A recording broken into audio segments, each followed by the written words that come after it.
My name is Paige Allen. I'm a trained counsellor. I trained at the London School of Theology in biblical counselling.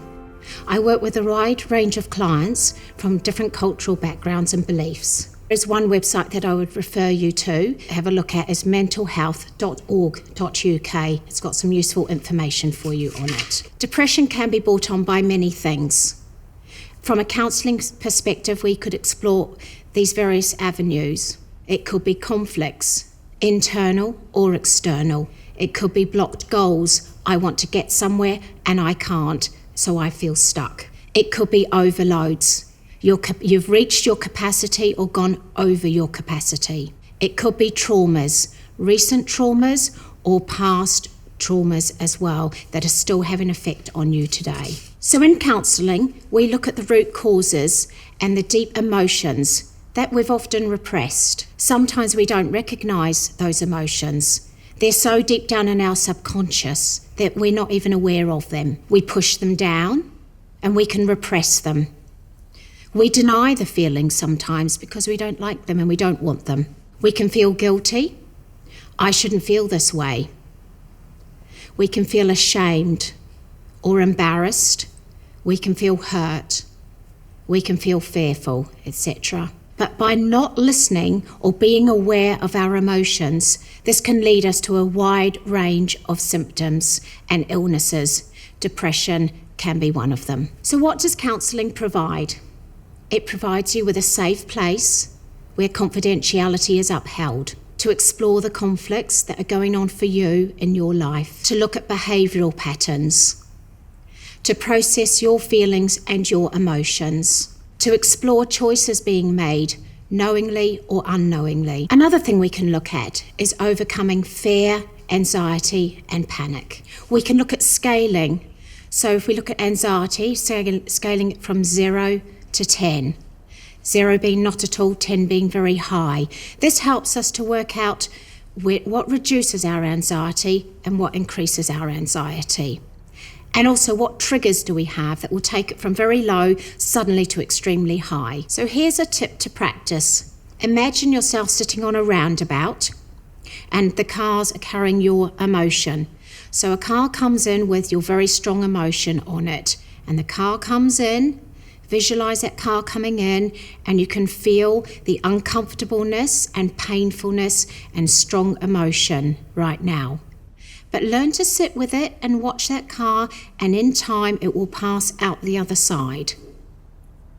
This is a technique that will help you to sit and tolerate those emotions. And what you will learn is they will not harm you, they will not kill you, they won't be very comfortable, but you will survive them. Getting to know yourself better. Sometimes we don't understand why we do what we do. We can use CBT, which is cognitive behavioural therapy, that can be very helpful. This CBT is where we attach meanings to things. So we all attach different meanings to different things according to our background. So let me give you an example of that. I'm going to self-disclose here from my past. So my dad would come home and my mum would say, go away into your room, keep away from him because he's grumpy and he's angry and he wants time on his own. So as a young child, that's what I learned. Men come home, they're angry, keep away from them. So I took that into my adult life and then into my marriage. And so when my husband comes home, I would think, oh my goodness, he's angry. I'd be very scared and I would want to go away and be away from him. And he didn't understand why I was being like that. And I was able to re-script my brain and to put a different meaning to that. So now when he comes home, I know that that doesn't necessarily mean that. Even if he might be upset or tired, it doesn't have the same meaning. So the good news is that we can re-script our brain to think different things from previous learned behaviours. Something else we can look at is understanding losses in our lives. We all suffer loss in various different ways, whether that might be through loss of relationship, through divorce, family split up, loss of health, loss of jobs, loss of opportunities and loss of dreams. There's many losses in our lives. And they say that we go through a grief cycle of around about 2 years when we have a major loss, although it never ends, the feeling of the loss, but the intensity of those emotions over that first few years can be quite intense. We can have feelings of anger, feelings of denial. We can have reminiscing emotions and fond memories. We can have sadness. And all these will go up and down through that 2-year cycle.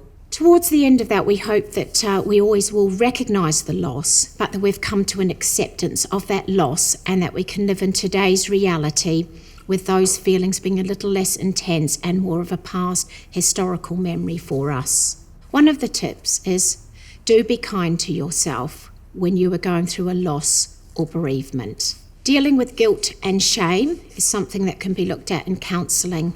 And obviously shame is something that we don't want to talk about because it's shameful. It can feel debilitating and exhausting.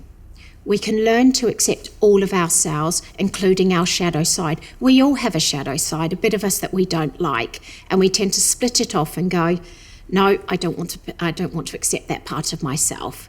But if we can accept the whole of ourselves, then we can live in a more integrated way with ourselves. And when you think about it, you think about friends and family. Don't we love them warts and all? Do we love ourselves warts and all, I wonder? Or are we quite harsh on ourselves? So another tip is to learn to accept and like all of yourself, warts and all.